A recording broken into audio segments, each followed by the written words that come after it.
Nature revolves around cycles, the cycles of creation. Creation is about experimenting with new combinations, new possibilities, and choosing the best ones. And this is how we evolve. We're constantly meant to clarify to ourselves how we really are, what we really desire, what we're looking for, and to become more and more aligned with that truth. This is how the cosmos was designed. The planets are constantly rotating. The rotation of the planets means that the energies that are creating on this planet are constantly going through different combinations of vibrations, and they affect us differently. This is the basis of astrology, but this is also the basis of all the Jewish celebrations.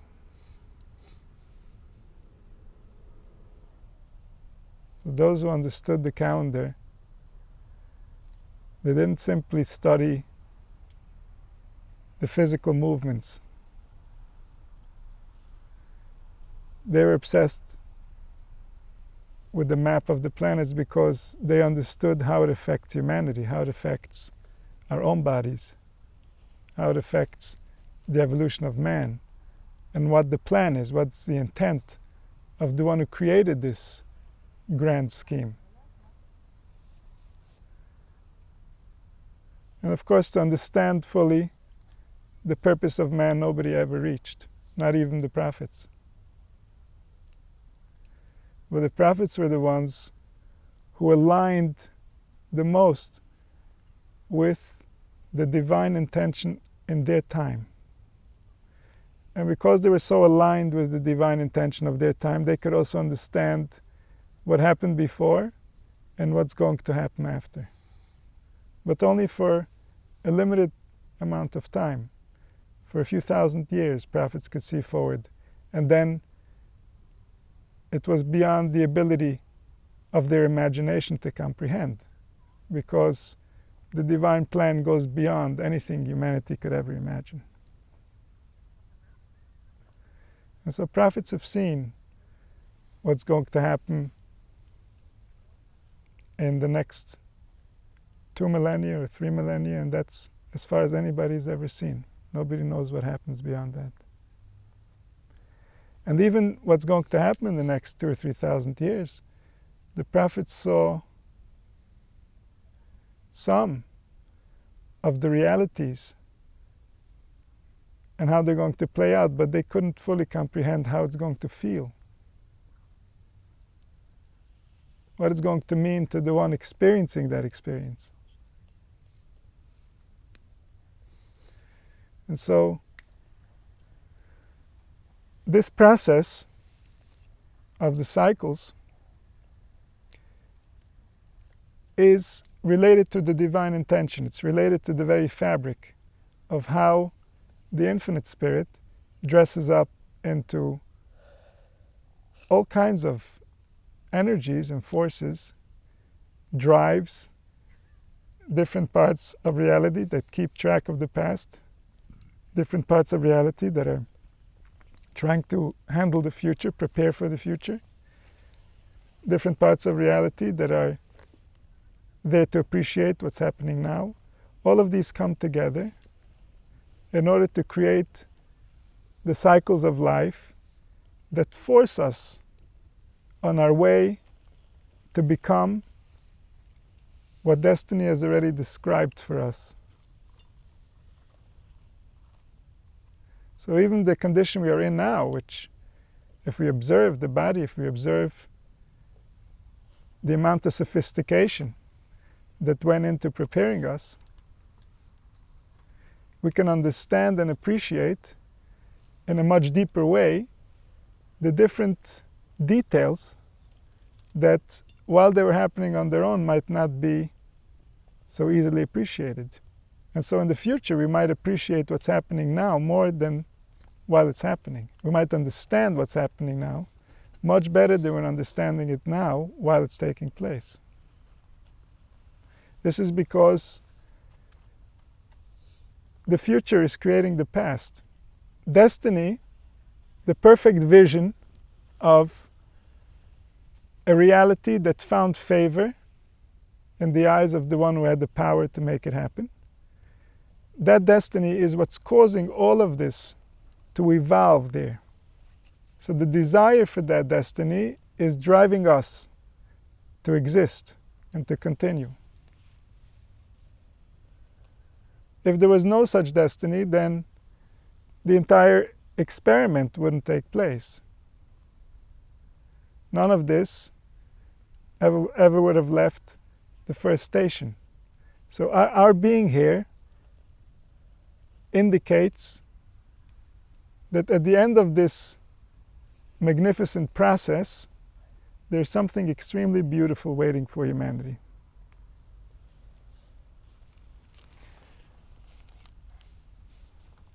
And so now we're going into in the annual cycle. The days are getting shorter. The weather is going to start cooling down. And this is the beginning of a phase of constriction. So within the evolution, within the cycles of nature, there is constantly constriction, which is a time where things come back to reality. They become more in line, more in tune with what's true and what's real. And then there is periods of expansion where the imagination simply goes wild. It has more leeway. It moves a little bit further away from reality. And then again comes the constriction. And in this way, the imagination gets to experiment. It gets to see reality in different ways. It gets to build beyond what it already knows. And then in the time of constriction, again, the imagination is pulled in to make sure that it doesn't lose touch with reality. So that it doesn't simply go off into its own reality because it feels so expansive, it feels so in charge, that it doesn't feel that it has to reconcile with anything or anyone. And so if the expansion is not there, then there's no growth. There's no life, there's no desire, there's no fulfillment. If the restriction is not there, then we lose reality. We lose structure, we lose grounding. We lose our ability to connect with each other. So both of these phases are extremely important for the evolution of the soul. But the awareness of the importance of these phases are very different. Everyone is thirsty for expansion. Everyone is aware of their desire for it, their need. They feel that they're lacking something when they're not expansive, when they don't have the ability to feel adventurous, to experiment, to go into situations that are not familiar, and to feel comfortable. But the restriction, this is the area that people have trouble with. This is the area where people forget that everything in life, all the details, all the processes, everything going on in your biology was created for your benefit and only for your benefit. It would not be there for any other purpose. So we can have conflict with these movements, with these processes, with these cycles of nature, because we have wrong information. But the conflict is never because nature is coming to get us. It's because our information is not allowing nature to do what's really best for us. And so this is why this month, which is the turning point from the strength of the summer, starting to crawl towards the winter, Elul. Elul is Rosh Hashanah, Ani ledoidi v'doidi li. I am to my beloved, and my beloved is to me. I am to my beloved. I run, I expand, I search. I'm adventurous, I take risks. And my beloved is to me. He brings me back to reality. He grounds me. He reminds me what's real and what's not real, so that I don't lose my way, because he cares about me even more than I care about myself. And he knows what's good for me much more than I know what's good for me. And this beloved is already designed in my biology. He's not coming from somewhere else to hug me, or to ground me, or to remind me. He's right here. He's the wisdom that created me. I, the conscious mind, am to my beloved. I search and discover for him everything that I can learn and I can gain. And my beloved is to me. My beloved is there holding me, keeping me grounded, keeping me real, reminding me.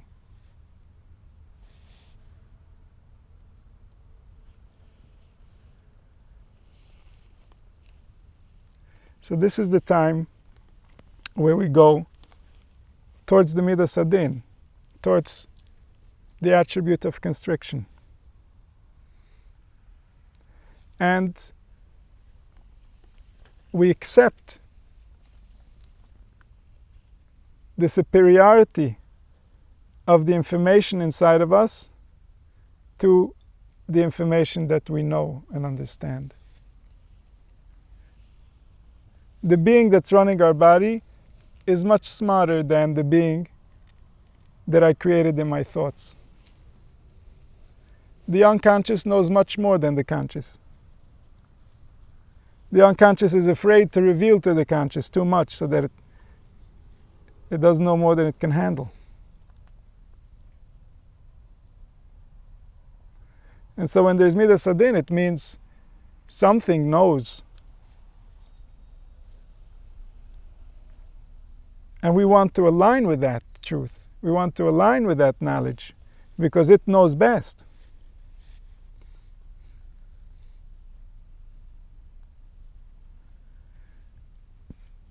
And when we align, then it comes in a holy way.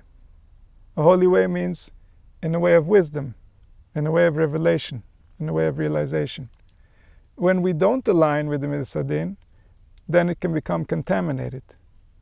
It can result in anger. It can result in resistance. It can result in us not getting along with reality. And there's no bigger catastrophe that separates us at the source, at the core of our being.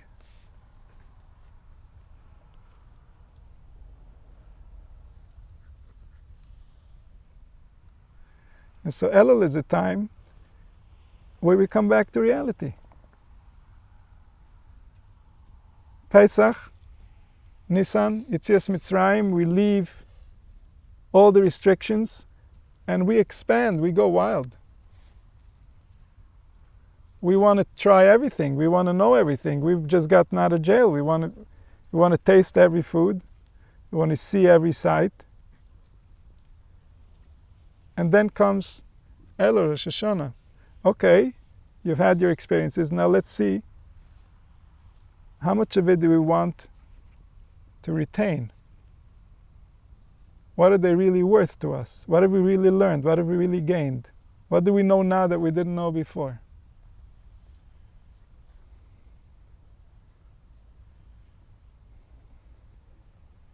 And so this is the time of the winter. This is the preparation for the new cycle, where we're going to plant again, and new things are going to grow, new fruits.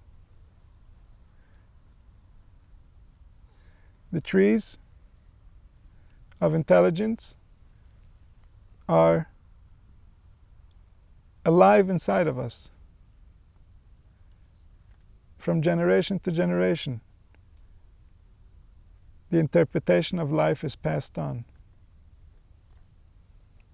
And the fruits are the results, the speech and the action that come from our intelligence. And in that cycle of gaining intelligence, there's a winter and there's a summer. There's a spring and there's a fall. In everything there's a cycle. In the bodies, in the woman's body it's more obvious, in the man's body there's a cycle just the same. In every organ there's a cycle. The cycle of eating, cycle of sleeping, cycle of disposing whatever doesn't belong in the body any longer. Everything in nature is running on cycles. And the intelligence is meant to assist in these cycles and not to resist any of these cycles. Wherever there's resistance, the energy can no longer flow. And then that organ has a problem. It doesn't have spiritual cooperation. And that can result in all kinds of different discomforts and worse. And so all these cycles are not to be resisted, they are to be assisted.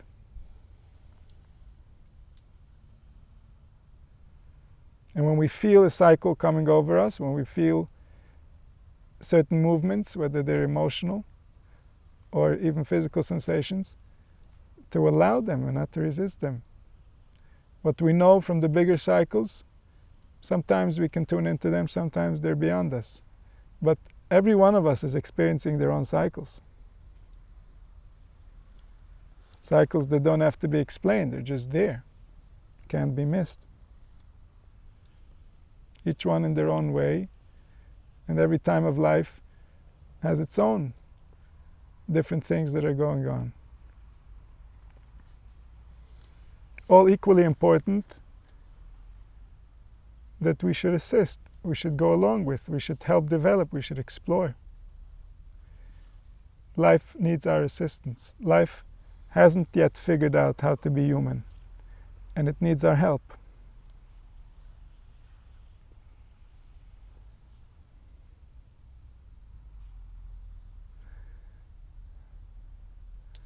And so this time of the year, we return and we evaluate. We return and we crown the source as the only one who really knows his true desires. And since he's the only one who knows his true desires, his desires should be fulfilled. We can adjust. We can discover. And what we'll discover is that our desires are identical to his desires. Because it's part of our design, and he's the one that designed us.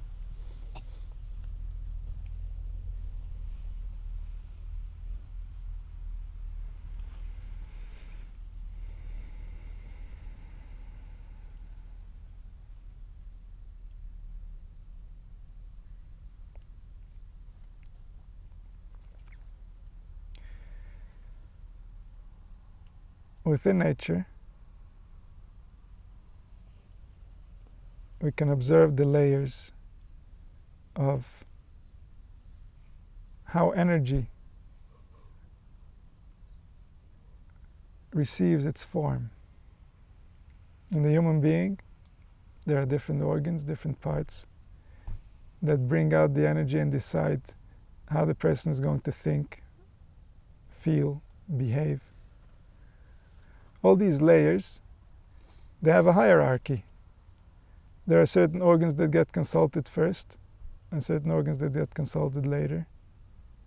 There are certain organs who have more power to make decisions, can sense stronger signals, make bigger movements, take more risks. There's a hierarchy for how things work. The entire nervous system has a hierarchy, which signals are going to come in before which, so that we can contain our continued existence.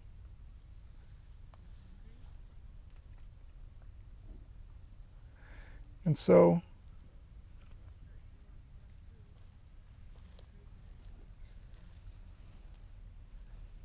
in the spiritual world, there's a hierarchy. There's a hierarchy of how our existence became to be the way that it is. Who decided and when did they decide? And how was it decided? And who was consulted? All these things have realities. Realities that are beyond our understanding. We cannot imagine, but they're there. They're there because we can see the result of their being.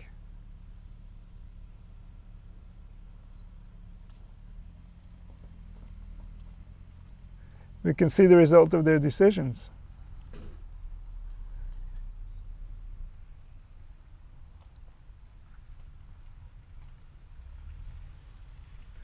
And so this hierarchy is called a kingdom. A kingdom because all the way at the top, there's one. There's a power that cannot be differentiated, that cannot change, that is giving the ability and the capacity to all the beings that exist. It's giving them existence. And under him, under that being, under that force, it starts to separate into different distinctions until it becomes the complex reality that we have access to. And so this same process happens inside of each individual. Each individual is a small universe. And so within each individual, at the source of their perception, there's one. And that one correlates to the one, to the big one. When we go back to that one within ourselves, we're instructing the world, we're instructing the energy that exists around us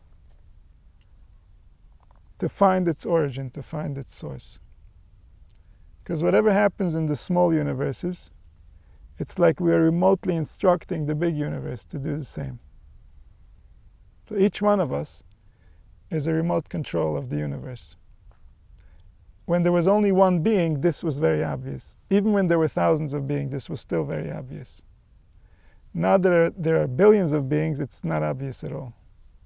Because the power gets split between different beings, even though each one gets to practice their power according to their level and according to their development.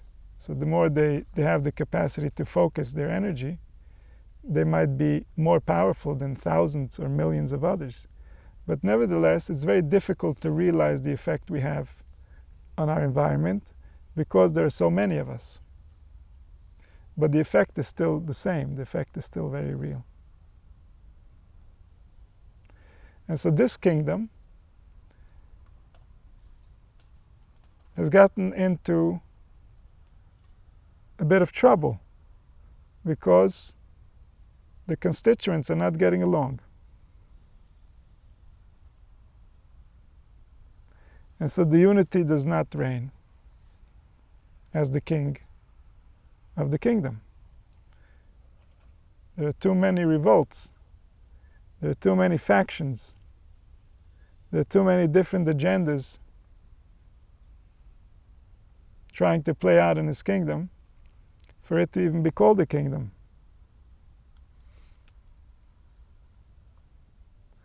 And so at this time, at the time of constriction, is when we remind ourselves who is really in charge. How does this really work?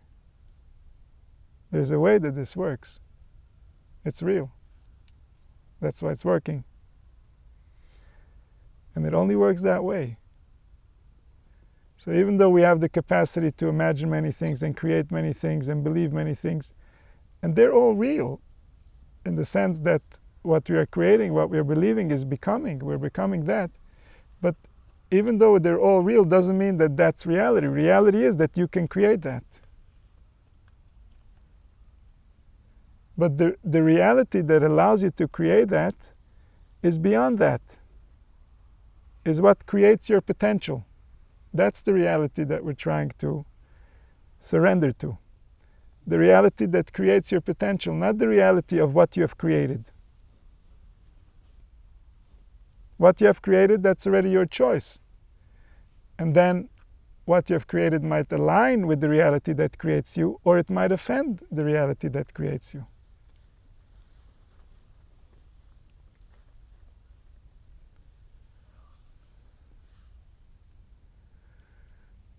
So this is the time where we remember the King. Remembering the King means remembering that all our expansions need to align with the fundamental truth that is beyond us, and yet we have to align with it. So at least when we know that it's not aligned, we should at least then change in order to become more aligned. When we don't know if we're aligned, then we just have the intention that we want to be aligned, that we wouldn't do anything that's not in alignment. And the way to know that is that as soon as we find out something is not in alignment, we change. And things will show us if we're in alignment or not. So if we are authentic, then eventually we will be more and more in alignment. Every time the winter comes, every time there's a new constriction, we will be more aligned with reality. We will be closer to the truth.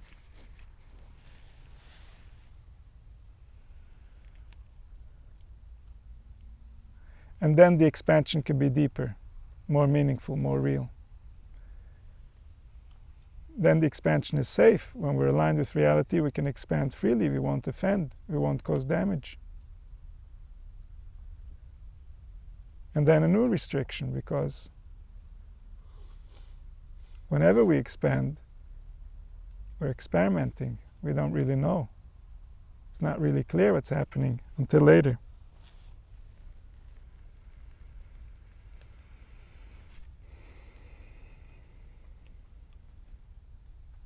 So we all have the merit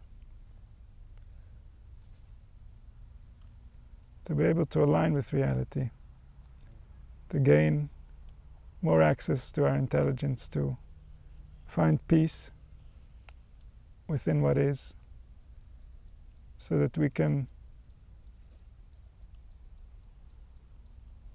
help humanity figure itself out.